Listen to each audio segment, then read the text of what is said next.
He's a bit sly, Paul. Well, he didn't make his money from being a dummy. Yeah, well, you don't. Hey, that's what they say, eh? You don't get rich by being a nice guy, or whatever. I don't know if I agree with that. Yeah. I might have a few years ago, but New Zealand's too small a country to make enemies. All right, welcome to another exciting edition of the Chronicle podcast. Dun, dun, dun. Oh, we got a thanks for that. All our fans. Thank you. I feel the same about you all. All right, we're really fortunate to have our guest today is Max from the White Lady. He's neither white nor a lady. He's more beige, to be honest. We're a new breed. Beige. We're taking over. When Pākehā first arrived in New Zealand, apparently the indigenous Māori thought that they were ghosts because they'd never seen somebody so pale. What is your heritage?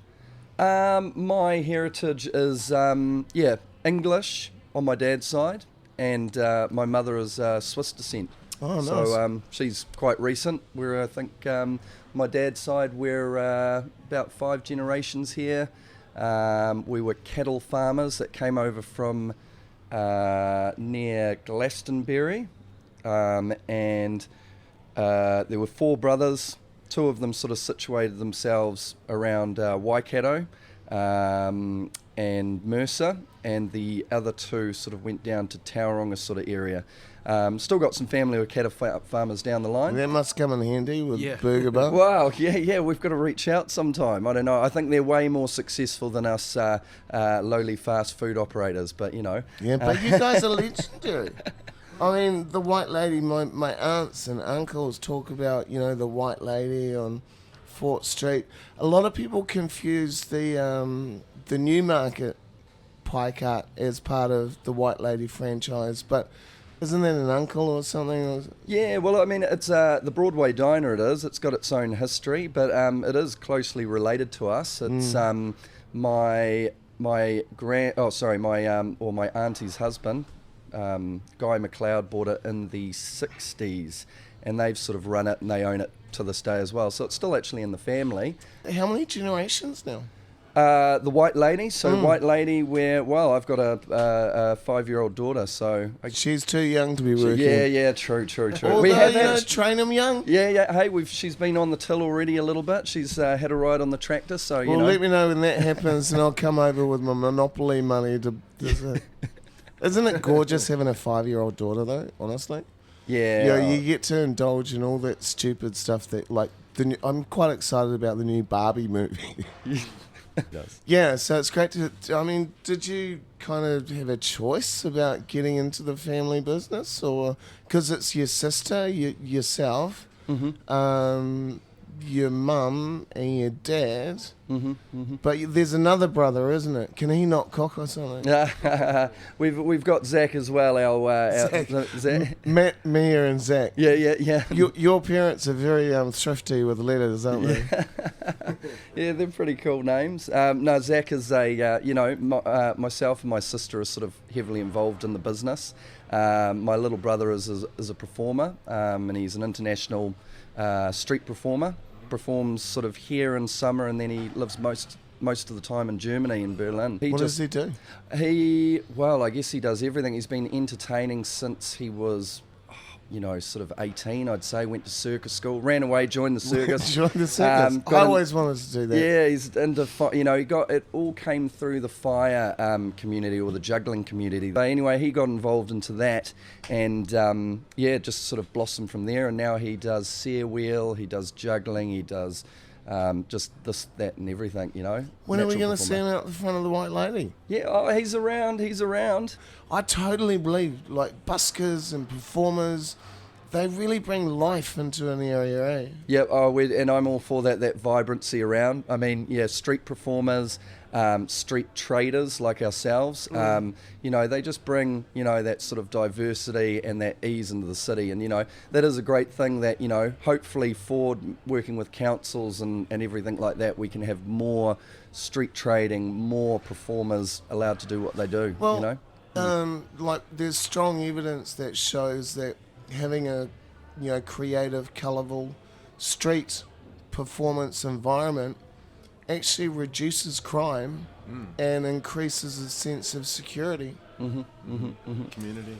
Yeah, but I used to perform outside the White Lady quite frequently just to bring a bit of sunshine to the street.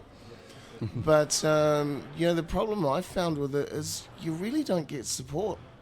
People will dance and people will have a go on the mic and sing some karaoke, but you don't. It's not financially. Well, people don't have cash anymore, really, do they? Well, I think people do. I think paper money, we'll see the end of paper money, but coins will stay around because they're very cost effective. They're expensive to produce, but the life of coins. But a lot of people getting into QR codes or supporting their favourite artists on Patreon, which you can do. Just a couple of dollars a week and we can change the world, or at least mine and Dan's world. But White Lady came on board as a sponsor as quick before I could finish asking. You guys were keen. Yeah, how much? It's like, I don't know, how much do you want? All right, we'll do that. You guys are like, 6. Can we give you some more money yet? It's like, not yet. We're always happy to support local, Yeah. We're a part with our business. We're a family business, so we're part of. I think that's one part of our, I guess, success over the years is we work in the business ourselves. So we like to have a great environment with our staff, with our team, with the area around of us. We're here for the long term. We're not just here to sort of come in and like a lot of things, do a business and then sell it 5 years later. Well, when were you established? 1949. 1948. Yeah, 1948. So 3 years after the World War II ended. Oof, geez, was it? Yeah, far out. How long have you been on K Road for now? K Road, we've November 14th, I believe, is our anniversary. So we're about a year and a half. How's it been? Yeah, great. I'm personally absolutely loved it. Just coming in here, and I love K Road. I love operating the business out of here. It's just a great place to come and sort of see. There's always something going wrong, and a fantastic location. Yeah, coming down to Kevin's Arcade, I've definitely been there a few nights and needed a burger about that time. Yeah, no, I mean, it's important for a fast food business to be, for foot traffic and to be in front of people. I think we were talking to the building owner for about 3 years before we actually got in there, and originally they were sort of offering us a site in the back, and I was sort of like, you don't put the White Lady out the back. No, she's got to be on the front, on the pavement. The White Lady out the front. Why is it called the White Lady? Yeah, well, we sort of, because I've definitely seen brown people there. Yeah. And males. Well, it refers to the caravan, of course. So, I mean, back in the, I always say back in like the 40s and 50s, advertising and marketing wasn't what it was today. Like, you didn't have to have some fancy name, if you're a laundromat, you were just a laundromat. Right. You weren't Bubble O squeaky clean. Yeah. So I mean, we were just the cart that sold food down the bottom of Shortland Street, Queen Street, to all the people coming out of the clubs. You have changed sites a couple of times, eh? Yeah, well, I mean, we do have wheels, so people think that we can move for some reason. But yeah, we're more like a train downtown. We don't 3-point turn. So I mean, we've been dotted around in places, but I mean, we were always on Shortland Street. Now we've been on Commerce Street for about 18 years.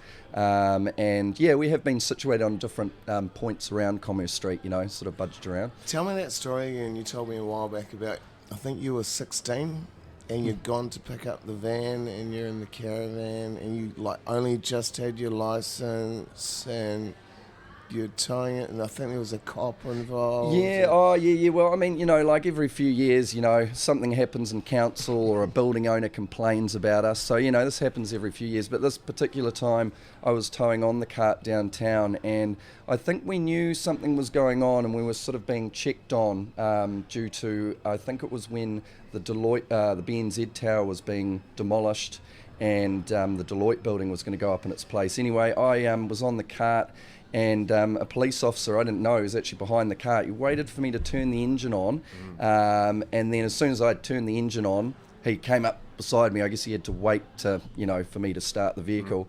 And anyway, he wanted us to go weigh the white lady at the Stanley Street weigh-in station. And I was probably about 16 at the time or something like that. And I just knew that I had to drive the white lady from where it was to Shortland Street, and that's what the white lady did. And that's all I ever knew. The white lady did that. It went on to thing. And anyway, so, this was quite a number of years ago.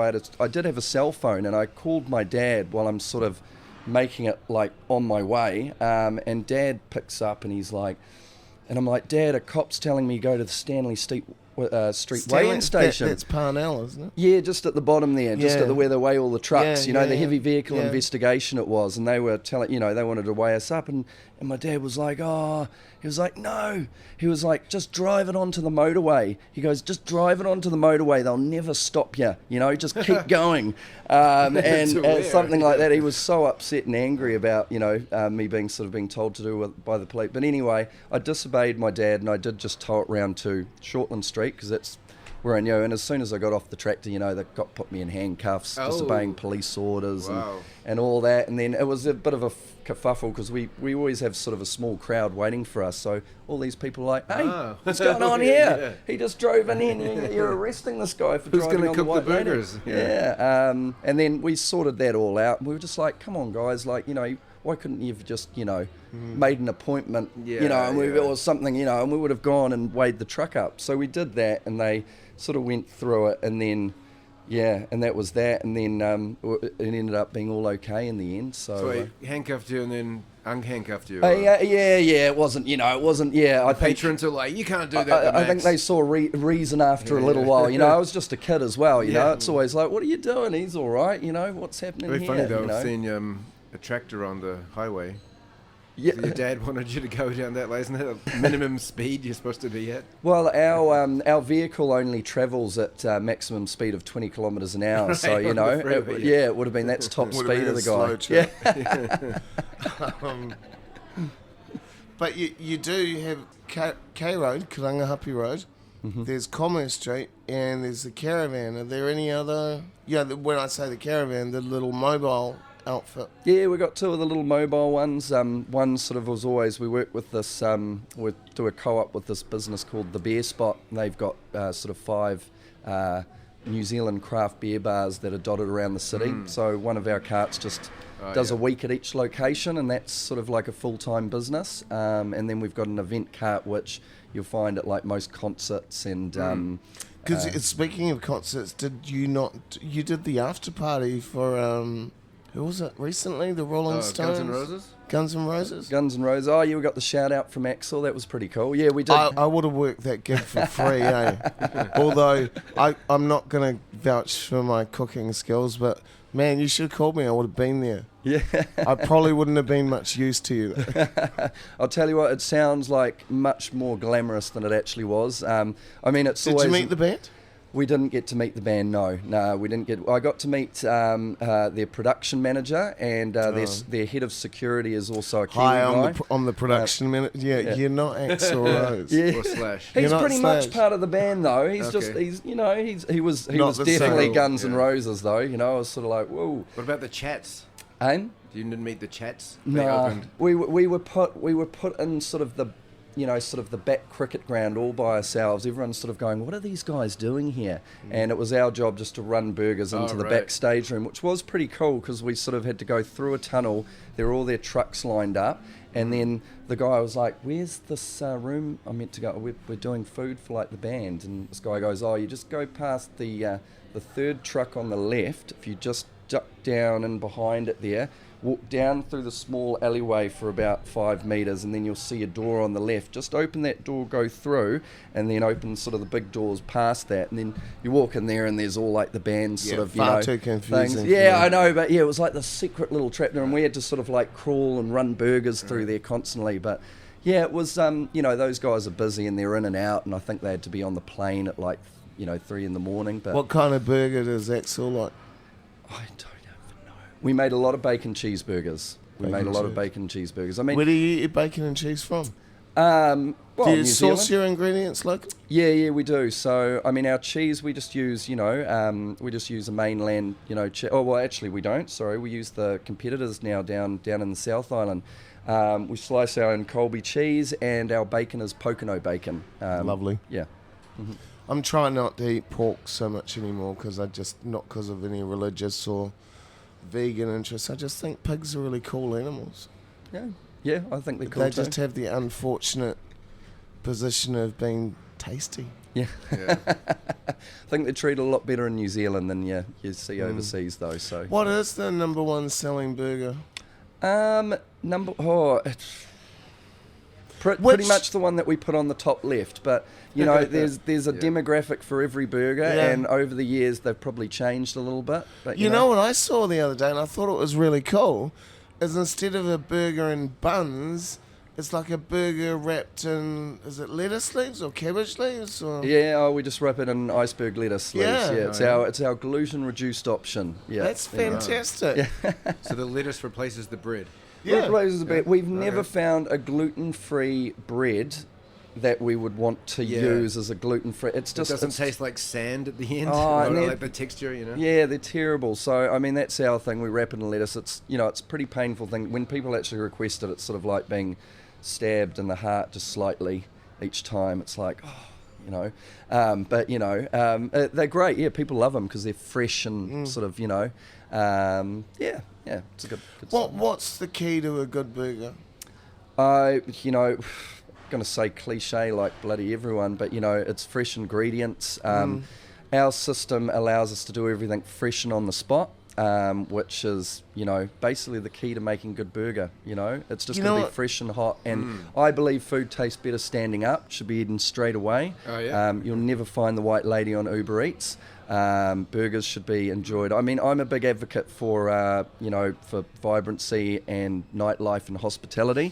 I want people out of their homes and enjoying an experience rather than there is convenience food, but hospitality is meant to be enjoyed. It's meant to be an experience. We're a show business. That's what my dad always I had says. some Uber Eats yesterday or the day before. It came and it was already cold. Like, personally, deliver it easy all day long. Uber Eats, it's like, sometimes it just doesn't turn up. And like following it up is just too much of a hassle. There's no number to call or email or customer service. Uber is great for transport, don't get me wrong. And you know the difference between the police and Uber? What's that? If you call an Uber, it'll actually turn up. Fair enough. Oh, we got a thing. What's your go-to treat meal? Oh. Because remember, boys and girls, burgers are sometimes food. Hey, our burgers are a well-balanced meal in a bag. But anyway, there's so much. I love all foods. I do really like Vietnamese at the moment. I've always loved those pho's and, I love that sort of stuff. I love but, Thai food. Yeah, and a bit of Thai. Oh, just everything. I love food. There's nothing, I eat it all, And as I said, like, food should be an experience. It should be celebrated. How often do you review the menu and go? I mean, have you ever thought about doing lamb shanks? Yeah, we've got one of those things. Our business, if we changed, people would hate us for it. So I've got probably the easiest but also most boring sort of way around that, is that we sort of don't change. Our menu slowly evolves. So yes, it does, but we don't. There's never been too many radical changes on what we do. And the way our processes work too, like, you just won't believe it. You change one ingredient, one little thing, and you have to spend hours and hours and hours, days, sort of figuring out how you can do this. Yeah, the thing is, I mean, it's really. When you go to White Lady, whether you're ordering a cheese and onion toasty, or whether you're ordering a White Lady burger, they're consistently great. So, Thank you. how do you manage that quality control? Because I know sometimes you'll get staff come in and they're a bit hoar-ha or hungover, and maybe the quality's not quite as good as it could be. Yeah, well, we try and make our system simple. That's the thing. We try and make the workplace enjoyable. We don't hire 5-star chefs. You know, we are sort of fast food workers, no experience. And your staff are lovely. And and I think they enjoy working there, and that's, you know, good people stay, and, you know, that's sort of one of those things. But we measure everything. Our system is simple. It's so important to measure everything when you're in the food business. We buy expensive ingredients, not cheap ingredients. You know, I think my grandfather's philosophy was always, if you have a good piece of a really nice piece of steak, and the guy overcooks it, it's still a really nice piece of steak that's been overcooked, you know. But if it's a cheap piece of steak, it's just a piece of shit. So I think that's sort of the philosophy that we follow. We use beautiful ingredients, fresh ingredients. So even if some guy maybe not the best, you know, he's still going to produce something that's, you know, they're really nice, you know. But they're pretty simple. It's hard to stuff up a burger, really, you know. But you'd be surprised at how many people do. Yeah. Oh, you would be surprised. Yeah. So if there's anybody out there that's thinking, you know, I'm looking at buying the local fish and chip shop, or I'm thinking about getting into the, you know, modest meals market, what would be your advice to them? Yeah, well, just do your research, realise that everything's got to be measured. If you've never run a food business before, I'll tell you, it's a lot harder than it looks. Like with any profession, it's our job to make it look easy. But it's not. It's just because we're really good at it. The main thing is, everything's measured. It is, you know, food is hard. You've got to sell a lot of food to make money. So if you are in it for a lifestyle, beautiful, but, you know, you have to run your business professionally. If you want to make money out of it, well, go for gold, but that's a long journey, and, you know, you'd be surprised at how small margins are in food, you know. Why do you think there's so many kebab stores on Caroline? Yeah, I don't know. I mean, that's one thing I saw, is that when we were up here, I was like, oh God, yeah, we've got to get a burger joint up here, because it really is just kebab. So yeah, it's good to have a burger joint here. I guess people around here love kebabs, and they're great value, and I love a kebab myself. It sounds like the kind of thing you eat when you're out drinking. Get a kebab. Maybe that's why. There used to be this really funny English show. These Indians characters were in it. It's like, you know how there's that thing in England, you know, the boys get liquored up and go, let's go for the cuddy, you know. And like these Indian guys are doing obviously the same, but they go to this restaurant and go, give me your blandest food. Something very bland. Baked beans on toast. Yeah. And some bread. We must have some bread. I mean, I've heard through the rumour mill that Whammy and Wine Cellar, which are two great live venues, even they're struggling, but they, you know, they've got good support.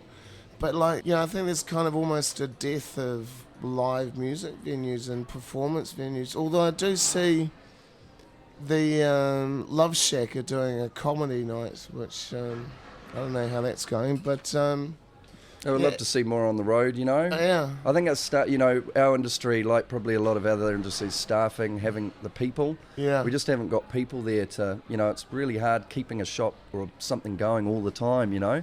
What would be your advice to anybody out there that's like, you know, I really wouldn't mind a job as a short order chef or, you know, working in a situation like the White Lady. When people come for the job interview, what would be your advice to them? Yeah, well, you know, show up and treat the job interview like it's probably, you know, a potential job that you're going to run. You know, like you want passionate, you know, people who are ready and wanting to work, and, you know, you've got to have a reason too. You know, I always think it's great to have a reason. Some of our best guys who even work with us, you know, and they're sort of a bit, you know, sort of beating around the bush a bit, you know, a little bit half in, half out, and then something in their life happens and they go, right, I'm just going to work my ass off for a year because I've got a goal, I've got a focus, I've got something that I want. And then I've seen some of our guys, just one guy especially, and he just turned from like sort of a good staff member to excellent management material just because he wanted it. You know, it's all about attitude. Like life is about attitude, you know. Enthusiasm. Yeah, enthusiasm, definitely. You know? Hey, look, before we kind of wrap up, because I do appreciate your time, and it is Sunday afternoon and you're probably running late for church, as we all are. Any parting words of wisdom? Oh, gee, just, we want to make this city great. We want to make K Road amazing. It's the coolest street in Auckland, apparently the world. Come out, be a good person, keep the streets tidy, support local, come buy a burger, go see a band, have fun, and look after the person next to you all the time. True. Good advice. I often advise people about that too, look out for your mates, safety in numbers. Dan? I don't know about you, my mouth's watering now. I'm hungry for a burger, so I might head over to the White Lady. Yeah, let's do that. Hey, look, before we wrap up, I just want to say thanks to Max from the White Lady. White Lady are a tremendous supporter of the K Road Chronicle, so you can find their menu in there, or part of their menu in there. And also want to do a shout out to Saloon Bar, Salt and Batter, Brett Ravlich, Lifewise, everybody that helps produce the Chronicle is helping to create a brighter future for a lot of people. So thank you very much, and check out the Secret podcast at Patreon. Thanks very much. Thanks, Max. Cheers. Thanks, guys. You're too kind. Yay. Too kind. Back at you. I feel it for you too.